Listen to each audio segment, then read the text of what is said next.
नमस्कार दोस्तों, पौराणिक कथाएं चैनल पर आप सभी का स्वागत है। उत्तर प्रदेश के वृंदावन में स्थित बांके बिहारी का मंदिर विश्व प्रसिद्ध है। भक्तों की मान्यता है कि जो भी व्यक्ति यहाँ पर बांके बिहारी के दर्शन और पूजा करता है उसका जीवन सफल हो जाता है। वृंदावन में कई मंदिर हैं और हर मंदिर की अपनी एक कहानी है। बांके बिहारी मंदिर यहाँ के मंदिरों में सबसे ज्यादा लोकप्रिय और मनोकामनाओं को पूरा करने वाला मंदिर है। आपको बताते हैं बांके बिहारी मंदिर के महत्व के बारे में।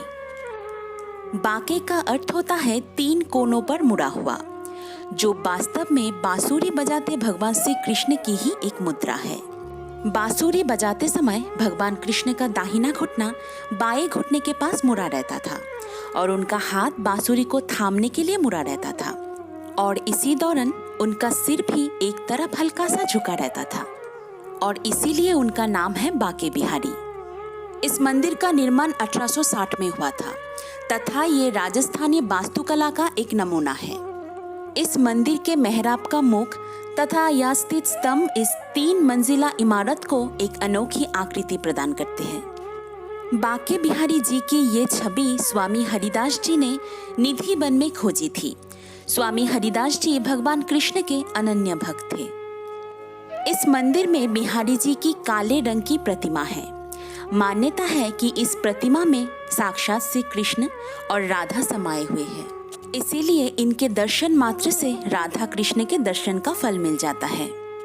प्रत्येक वर्ष माघ शीर्ष माह की पंचमी तिथि को बांके बिहारी मंदिर में बांके बिहारी प्रकटोत्सव मनाया जाता है। बैसाखी माह की तृतीया तिथि पर, जिसे अक्षय तृतीया कहा जाता है, उस दिन पूरे 1 साल में सिर्फ उसी दिन बांके बिहारी के चरणों के दर्शन होते हैं। इस दिन भगवान के चरणों के दर्शन बहुत शुभ फलदायी होता है। भगवान श्री कृष्ण के भक्त स्वामी हरिदास जी वृंदावन में स्थित श्री कृष्ण की रासस्थली निधि वन में बैठकर भगवान को अपने संगीत से रिझाया करते थे। इनकी भक्ति और गायन से रीझकर भगवान श्री कृष्ण इनके सामने आ जाते। एक दिन इनके एक शिष्य ने कहा कि आप हमें भी भगवान श्री कृष्ण के दर्शन करवाएं। इसके बाद हरिदास जी श्री कृष्ण की भक्ति में डूबकर भजन गाने लगे और राधा कृष्ण की जुगल जोड़ी प्रकट हुए।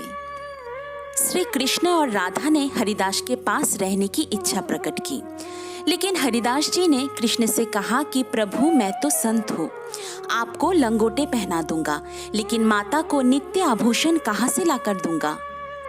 भक्त की बात सुनकर राधा कृष्ण की जुगल जोड़ी एकाकार हो गए और एक विग्रह रूप में प्रकट हुए। हरिदास जी ने इस विग्रह को बांके बिहारी नाम दिया। ऐसी मान्यता है कि जो भक्त बिहारी जी के दर्शन करता है वह उन्हीं का हो जाता है। भगवान के दर्शन और पूजा करने से व्यक्ति के सभी संकट मिट जाते हैं। बांके बिहारी जी के पूजा में उनका श्रृंगार विधिवत किया जाता है। उन्हें भोग में माखन, मिश्री, केसर, चंदन और गुलाब जल चढ़ाया जाता है। आप लोगों को मेरी ये वीडियो कैसी लगी कमेंट करके जरूर बताइएगा and please subscribe my channel. Thanks for watching.